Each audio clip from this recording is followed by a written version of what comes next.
Fizikaning butun jozibasi ko'rsatilgan top 5 film. Birinchi film naqd 7 ta Oskar mukofotini qo'lga kiritgan. 5-film Interstellar. Insoniyatni qutqarishga urinayotgan va yashash uchun qulay sharoitlarga ega yangi sayyora topish maqsadida sayohatga otlangan olimlar haqidagi film. Oskar olgan.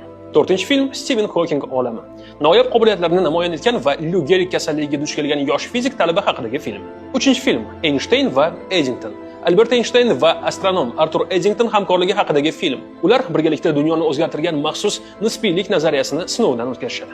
2-film Vaqt halqasi. Tasodifan vaqt mashinasini yaratib paradokslar va tartibsizliklarga duch kelgan ikki muhandis haqidagi film. Va 1-film Oppenheimer. Ikkinchi jahon urushi paytida birinchi yadro qurolini yaratgan fizik Robert Oppenheimer haqidagi film. Naqd 7 ta Oskar olgan. Qiyin narsalarni oson tilda tushuntiraman. Obuna bo'lish esdan chiqmasin.